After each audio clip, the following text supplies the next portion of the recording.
नमस्कार दोस्तों, मैं हूं एसपी चौहान और आप देख रहे हैं सत्यम स्टडी पॉइंट। तो दोस्तों, आज के इस वीडियो में अपने बात करेंगे, ये अपना गणित शिक्षण का दूसरा वीडियो है और अगर ऑब्जेक्टिव क्वेश्चन की वीडियो को मिलाकर बात करें तो ये अपना 5वां वीडियो है। तो दोस्तों, आज की इस वीडियो में अपने बात करेंगे कि गणित के अर्थ से संबंधित कौन से क्वेश्चन आते हैं, गणित की प्रकृति से संबंधित कौन से क्वेश्चन आते हैं और गणित की परिभाषाएँ, जो 20 महत्वपूर्ण परिभाषाएं हैं और हर एग्जाम में वही परिभाषाएं रिपीट होती है, उन परिभाषाओं के बारे में भी अपने चर्चा करेंगे। और लास्ट में जो UP TET, H TET, REET में क्वेश्चन आए हैं उन पर भी अपने चर्चा करेंगे। तो दोस्तों, शुरू करते हैं गणित के अर्थ के बारे में।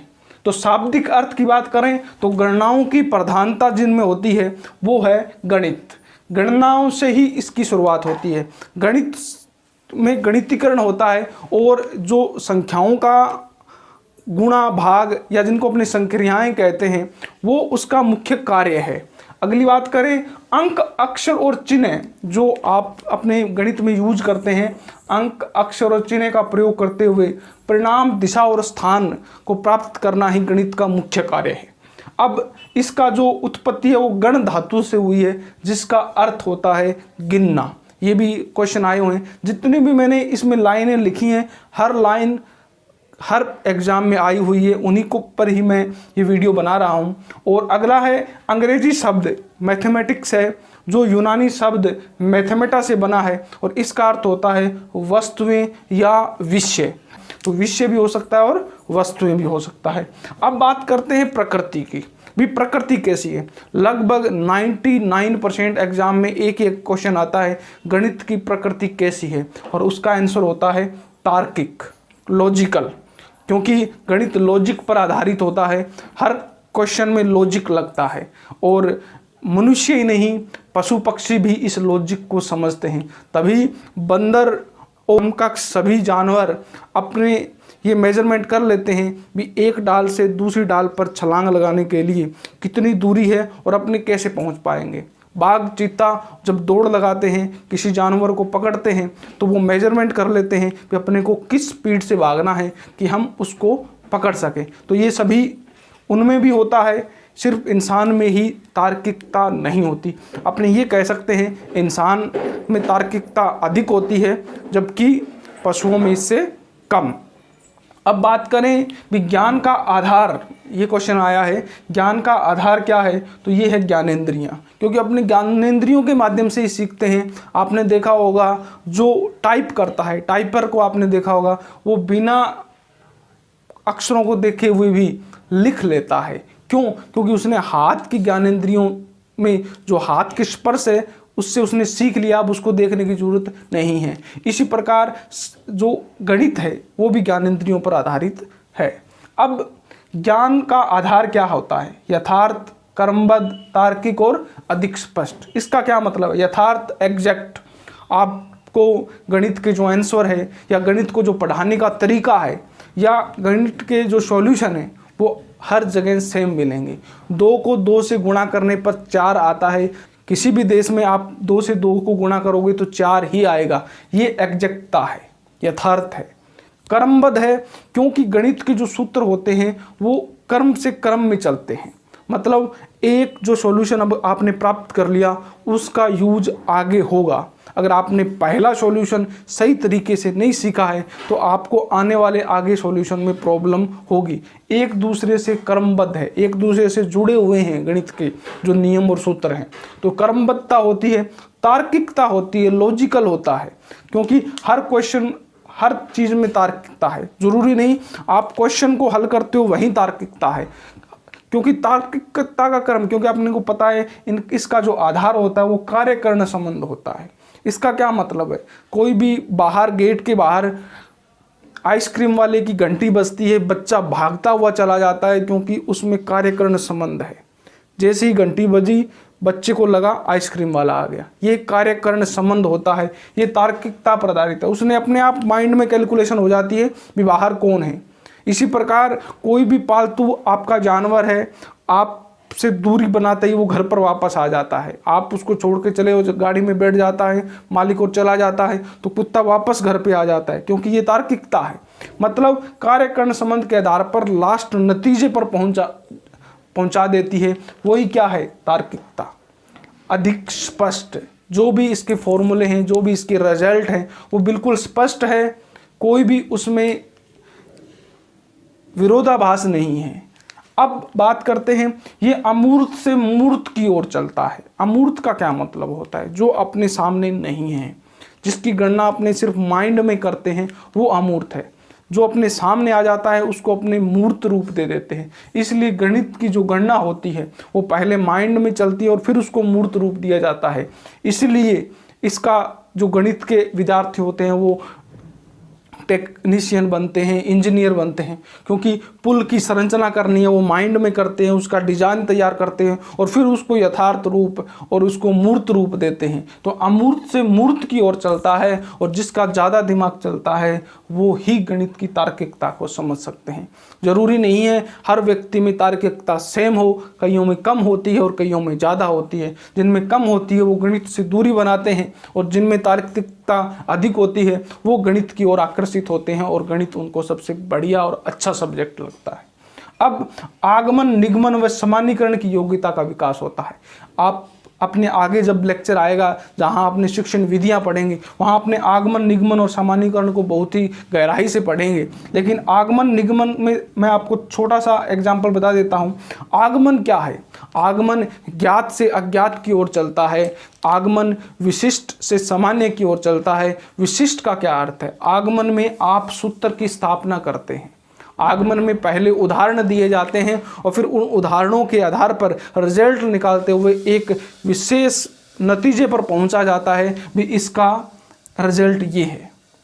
निगमन में सूत्र पहले से स्थापित होता है, सिर्फ आपको उस सूत्र में कुछ नवाचार करते हुए अप्लाई करना होता है। सामान्यीकरण दोनों को मिक्स कर दिया जाता है। किसी भी क्वेश्चन को 4 या 5 टाइप से हल करते हुए सामान्यीकरण पर पहुंचा दिया जाता है। ये है सामान्यीकरण। तो इस प्रकार आगमन, निगमन और सामान्यीकरण की भावना का विकास होता है। आगे भौतिक सभ्यता की रीढ़ की हड्डी है कौन? गणित। क्योंकि जितनी भी भौतिक सभ्यता है, जितनी भी प्रकृति में देन है, सबके आधार में कहीं ना कहीं गणित है। आप हिस्ट्री, इतिहास को भी उठा के देखें, वहाँ भी सन का यूज होता है, वहाँ भी गणित है। किसी भी विषय से अछूता नहीं है गणित। गणित को पढ़ने ही सब कुछ नहीं है, गणित हर सब्जेक्ट में विद्यमान है। विज्ञान की आत्मा है गणित, क्योंकि विज्ञान का आधार ही गणित। आप बहुत सी परिभाषाएं पढ़ेंगे जहां पर आपको ये पता चलेगा भी विज्ञान में भी गणित का कितना महत्व है। तो दोस्तों, ये थे महत्वपूर्ण तथ्य जिनके बारे में अपने चर्चा करी। अब अपने पढ़ेंगे परिभाषाएं, जिनमें 20 महत्वपूर्ण परिभाषाएं हैं, उनमें से हर क्वेश्चन आएगा। उसके बाद में अपनी चर्चा करेंगे महत्वपूर्ण क्वेश्चनों के बारे में। तो चलते हैं परिभाषाओं की तरफ। तो दोस्तों, अब अपने आगे हैं मोबाइल की स्क्रीन पे। अब आपकी स्क्रीन के सामने क्वेश्चन है, गणित समस्त विज्ञानों का सिंह द्वार एवं कुंजी है। ये क्वेश्चन लगभग हर टेट के एग्जाम में आ चुका है।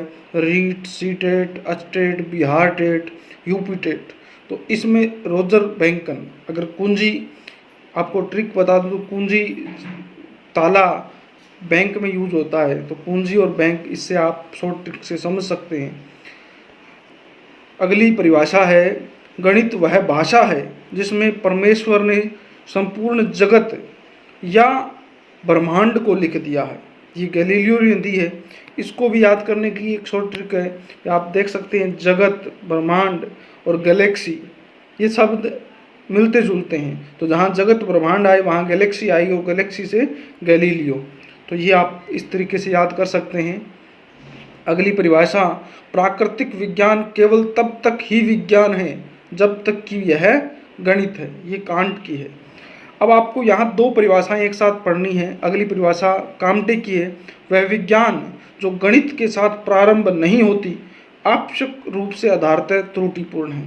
तो आपको याद रखना है, त्रुटिपूर्ण जहाँ आता है वो काम्टे की है, और जो प्राकृतिक विज्ञान की बात करता है वो कांट की है, क्योंकि यहाँ कन्फ्यूजन हो जाता है भी कांट की कौन सी है और कॉम्टे की कौन सी है। तो ये दोनों आपको यहाँ प्राकृतिक विज्ञान कांट और त्रुटिपूर्ण कांटे।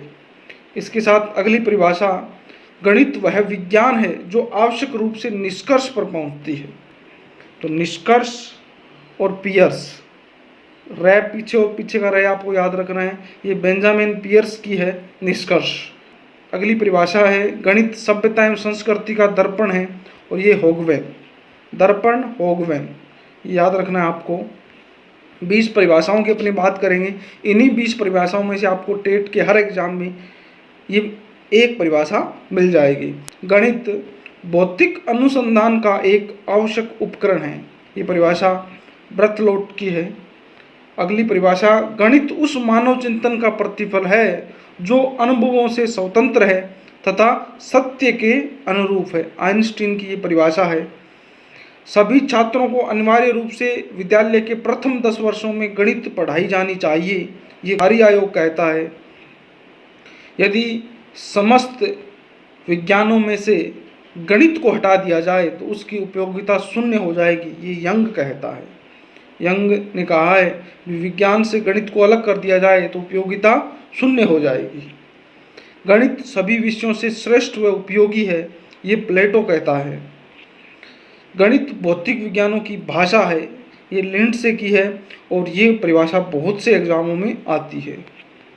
गणित को अमूर्त स्वरूप के विज्ञान के रूप में परिभाषित किया जा सकता है, हार्वर्ड कमेटी की ये परिभाषा है।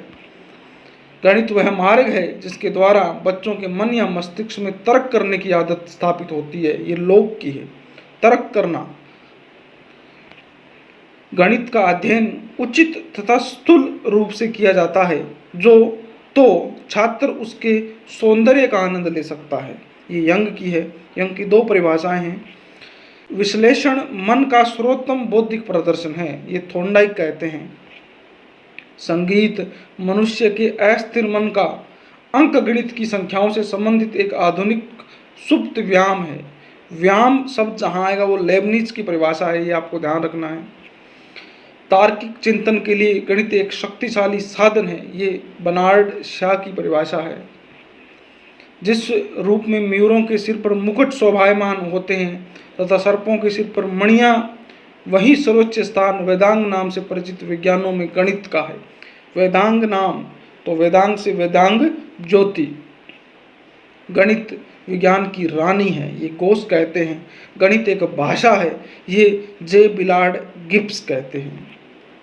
गणित वह मार्ग है जिसके द्वारा बच्चों के मन या मस्तिष्क में तर्क करने की आदत स्थापित होती है, ये होगवेन कहते हैं। तो दोस्तों, इसी के साथ अब अपनी चर्चा करेंगे भी इससे संबंधित क्वेश्चन कौन से आए हैं, और उसके बाद अगर ये वीडियो आपको अच्छा लगा तो वीडियो को लाइक और चैनल को सब्सक्राइब करना न भूलें। तो दोस्तों, ये थी महत्वपूर्ण परिभाषाएं। अब अपनी बात करते हैं पिछले एग्जाम में आए हुए क्वेश्चनों के बारे में। तो सबसे पहला क्वेश्चन यूपी टेट 2017 में आया था भी, विद्यार्थी में शिक्षक द्वारा निम्न बातों को आंकना चाहिए। किन किन बातों को आंकना चाहिए? गणित संप्रेषण को, बिना समझे रटने की क्षमता को, और शिक्षकों को सुनने की क्षमता को। ये क्वेश्चन यूपी टेट 2017 में आया है। अगला क्वेश्चन, भास्कर लीलावती को अंग्रेजी में अनुवाद किस गणितज्ञ ने किया? तो वो था जेम्स टेलर। तो दोस्तों, इन क्वेश्चनों के अलावा अगर आपको क्वेश्चन देखने हैं इसी टॉपिक से संबंधित तो आप गणित शिक्षण पार्ट 1 देखिए, उसमें अर्थ, प्रकृति और परिभाषा के आधार पर ही क्वेश्चन बनाए गए हैं। अगला एक परिभाषा थी, सहसंबंध से 2 चरों में पाए जाने वाले संयुक्त संबंध का पता चलता है। ये किसने कहा था? तो ये लेथरोप ने कहा था। एच टेट 2017 का क्वेश्चन है। अब गणित विज्ञान है किसका? गणनाओं का विज्ञान है, अपनों ने लिखा भी था। तो ये क्वेश्चन आया था रीट 2016 में। गणित की प्रकृति मैंने आपको बताया था, लगभग हर एग्जाम में आता है। आंसर है तार्किक। अब अच्छा गणितज्ञ कौन सा है?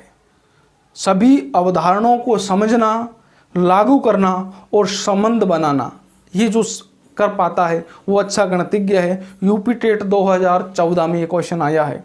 क्षेत्रफल की अवधारणा अगर आपको समझानी है, आपके पास कोई साधन नहीं है, तो आप किन साधनों का उपयोग करेंगे? तो ऑप्शन का जो सही ऑप्शन था वो था हथेली। हथेली से आप क्षेत्रफल को समझा सकते हैं, पट्टे से आप समझा सकते हैं, नोटबुक से आप समझा सकते हैं। प्रश्न हल करने का मुख्य कौशल, विवेचन करना, चर का प्रयोग करना और प्रतिरूप देखना, ये मुख्य हैं। सीटेट 2019 का क्वेश्चन है ये।